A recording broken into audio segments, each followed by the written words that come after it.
Hi everyone and welcome back to my channel called zuzanareacts, where I learn all things para with your help, and I just share my Slovak Central European point of view.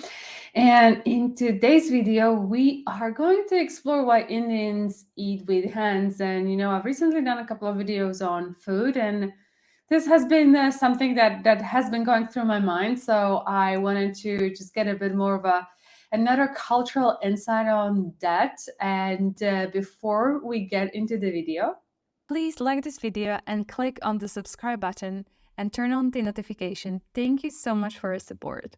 Let's kick this off. Why Indians eat with their hands? Eating with the hand. This is what I wanted to tell you. I still eat with my hand. I don't use the fork and the spoon. It seems a wise man went to England in the good old days, in the 30s, to pass his ICS. And after passing ICS, they were interned in an English home to learn English methods, because the Englishmen, people wanted Indians to learn their habits. So this man was staying with an old lady who insisted on him eating with the fork and the spoon. One day he told her, "Madam, I use my hand, which I've been using ever since I was born, and I love to use that." Then she said, "No, no, no, don't use the hand. It's a dirty hand." She said, "No, madam, I wash my hand with soap and water before eating. It's a very clean hand." Then she said, "No, no, look at my fork and spoon. They're cleaned, sterilized." Then he said, "Madam, your fork and spoon have gone into many mouths. My hand has gone only into my mouth. So it's very clean hand, and I'm using the hand. And I even now use the hand." Now we know in Western science also that when you eat with the hand, the bioenergy gets conveyed onto the food that you eat, and food absorption, food assimilation, and food digestion is much better than eating with fork and spoon. Interesting. So you see the science of our ancient wisdom, which is very good. Unfortunately, we have a holier than thou attitude towards that, and we don't consider that as important. When we come to know the real truth, we will be so shocked to know it's the other way. That is, our science of yore is more scientific than the Western science of RCTs and reductionism. Reductionism depends on Darwin's theory and Mendel's theory, etc., of evolution. But the holistic theory of evolution is it's the environment that makes us evolve. And there's a lady called Elizabeth Sartoris, who has done a lot of work on environmental evolution. And evolution is environmental, not genetic. And you are what you are because of your environment. You are what you are because you are brought up in your own environment of your parents. Suppose you inherit your parents' disease, it's not because of genes, but because you inherit your parents' good or bad habits. Suppose your parents have been eating bad food and you continue to eat the same bad food, you inherit the diseases that they had. Supposing you don't continue the same habit and same environment, you can change it. So changing the environment, you can change your future. So environment is evolution and not genes. Now we have come to epigenetics, where the genes also can be changed with your consciousness. In quantum medicine, consciousness matters. And you will be surprised to know that when we deal with others, our consciousness interacts. That is why they have found even in animal studies, when a woman does a study, woman researcher does a study, vis-a-vis a man researcher doing a study, the results could be as different as 30 to 40%. If that were so, our idea of interacting with our own selves and our friends and relatives should also have an influence on our future, on our health, and our longevity. So it all makes sense when you come back and think positively about our past. You will be surprised to know that it is very, very interesting to know that our science is as important, as great, if not more greater, than the Western reductionist science. Only thing is, we have not thought about it. We have not thought seriously about it. We don't respect it, and we don't venerate it. We venerate only the new Western science that we have learned in our schools and colleges.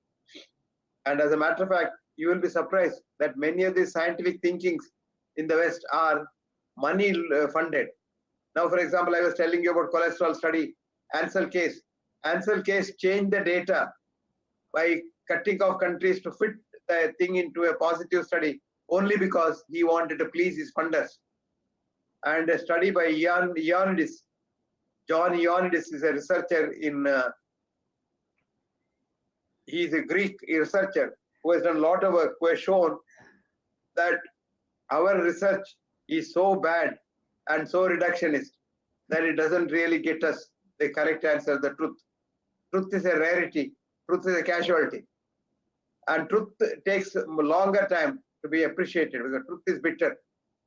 While, as Churchill very rightly said, while truth still has time to pull up its pants, falsehood and mystery would have done 2 rounds of this world. So that's how falsehood and mystery will go around. Truth will remain back. And Eastern science of yore is the truth. And Western science is only mystery and falsehood. Many times it's not even near the truth. At the same time, Western medicine has done a lot of good, but it requires the help of Eastern wisdom to make it whole for all kinds of seasons, all diseases, and all 3 seasons of the warm summer or hot summer, warm winter, warm spring, and a cold winter. If you want to enjoy all the seasons, you must have a combination of Eastern science and Western science. East is East, West is West, but when they combine together, they are the best. So let us take the best from both, and for future science progress, let's take the best from both the East and the West. Let us not have this holier than thou attitude towards the Eastern science. Eastern science is also good.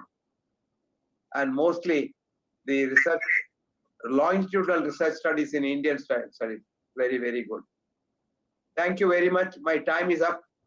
Now I am available for questions for the next 10 minutes if you want to ask me questions.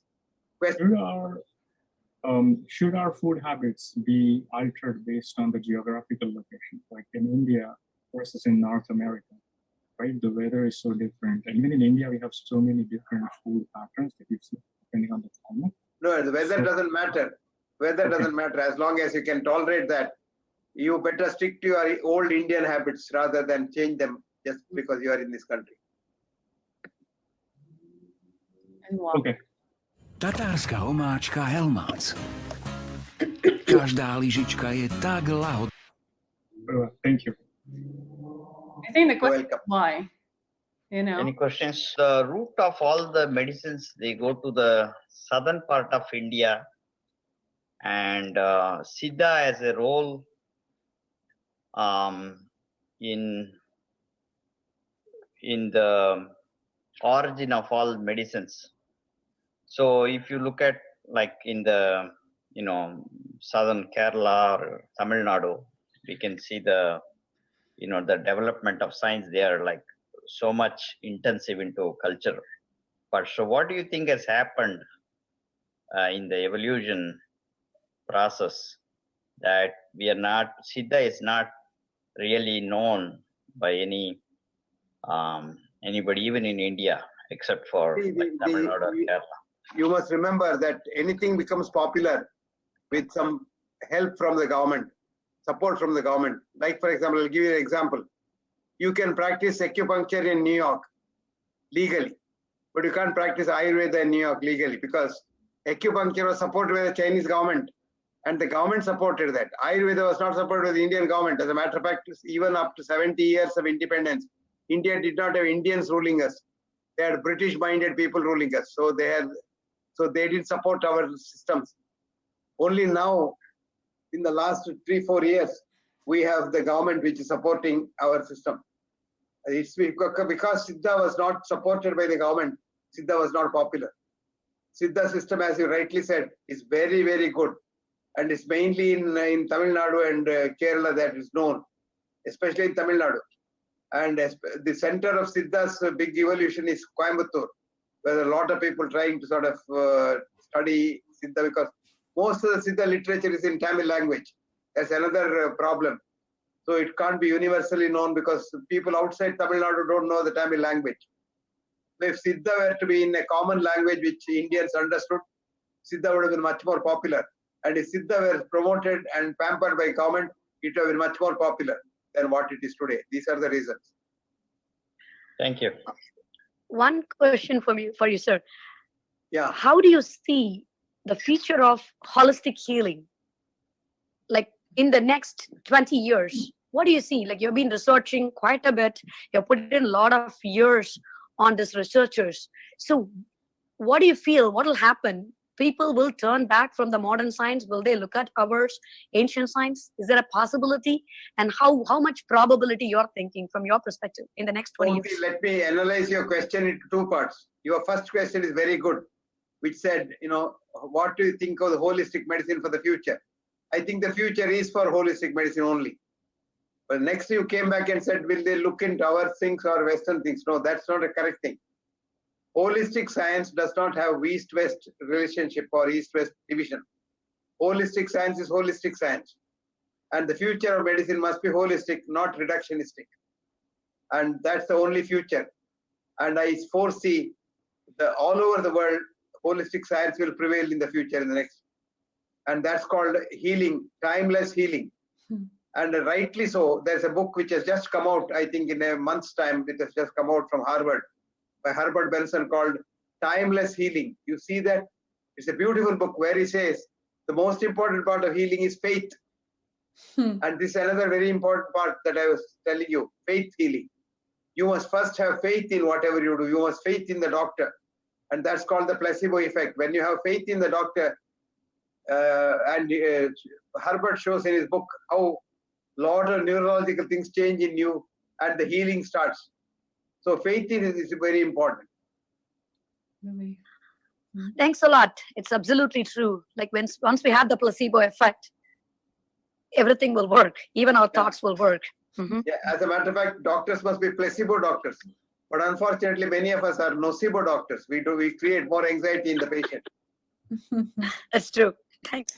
All right, so I believe this is the end to this video. Very interesting. It was quite scientific, maybe not quite what I had expected, but it was interesting nonetheless. And when it comes to eating habits, I am not gonna lie and pretend that I would love to eat with my hands.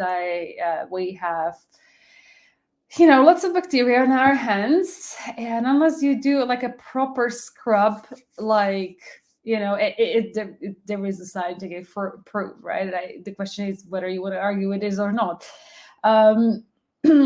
Yeah, I mean, there is a lot of bacteria in our hands, and just a simple wash, it has to be washed properly. Like, I don't know about you, but during the COVID times, the hygiene manners have, I think, changed quite a lot in people.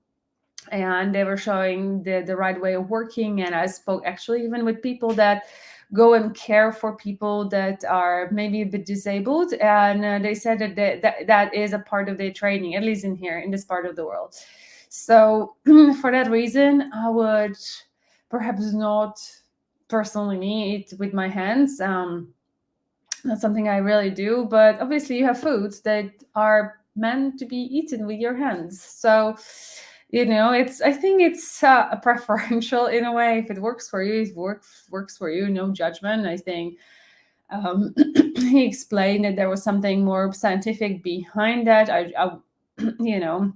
think it's like, when you're in Europe and you travel to different parts of the world, you have to take vaccinations. You have to, you have to stay away, let's say, from their water and stuff like that, because they have different kind of bacteria and stuff that, let's say, our stomachs are not used to. And that's, to his point, I think what he was trying to make, like, different parts of the world. Like, if you're in India, you eat that type of food. And I've heard that kind of notion before, when you are, I think the healthiest thing for you to do is to follow a diet that is native to you, because that's kind of what your body is used to, etc. I don't know, how true, scientific, whatever it is, but he kind of said the same sentiment in the video. And I liked his point about the fact that the medicine should be looked at from a holistic point of view and no division. I think it does, though.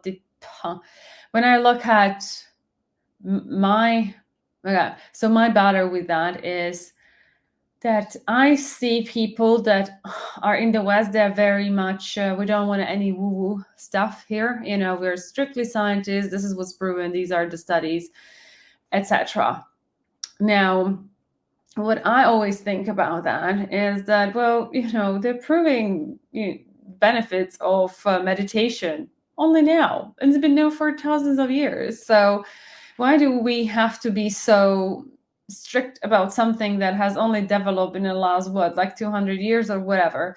I don't know. I might just be completely talking bullshit, but I would love for people to be a bit more open. And at the end of the day, you should do what works for you. This is why I personally don't like when it comes to judging people. Because, you know, one thing that works for you and what works for your body doesn't work for someone else. And, you know, whether maybe for someone, complete Western medicine is fine. For someone, it's a holistic. For someone, it's just Ayurvedic. And it's fine. And I think we just, we have to be, as people, a bit more accepted and more open to the different things work for different people, and not be superior, like, you know, because I'm from India, Ayurveda is the best, or because I'm from the West, you know, our science is the best type of thing. And I think it should be what works for you as a human being. And I think what he was trying to talk about at the end was the kind of more spiritual dimension to it. And he believes that we're going to get there. And I know that according to you, we are in Kali Yuga. I'm dying to do a video on Kali Yuga. Actually, let me know if you would be interested, because you guys talk about it so much, and I want to understand how the time of the phases work in Indian culture. And I don't know. I feel like there are a lot of people awakening, at least in the West, like the kind of becoming a bit more spiritual and in tune with themselves. But at the same time, everyone is on their own journey. And who are we to judge? So, but I'm not too sure, at least here, if the holistic principles, you know, would be something that the masses would do. I hope he's right. It would be really nice. But that takes a lot of self-awareness. And I feel like in the West, a lot of people started to really work on themselves. I don't know what it is like in India. I understand there is no concept much of psychology, that you just have gurus that, you know, like Sadhguru, which he speaks the truth, I believe, at least the things that I've listened to. But you know, I obviously have zero awareness how it is in India and how people work on themselves, like becoming a better person, etc. But you know, I know that in the West, it's a thing. I think, you know, it's a never-ending journey. But you're talking about the whole world becoming like that, and maybe a bit, I don't know, utopistic at this point. I don't know. I hope he's right.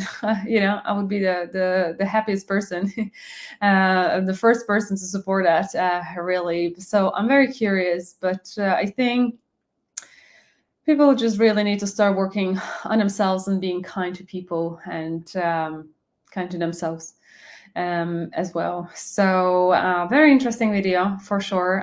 Let me know if you would want me to do a video on Kali Yuga in the comments below. And I think that's it for today's video. If you did like it, please give a thumbs up, share, like, and subscribe to this channel, and I'll see you in the next one. Until then, please do take care and sending much love. Bye-bye.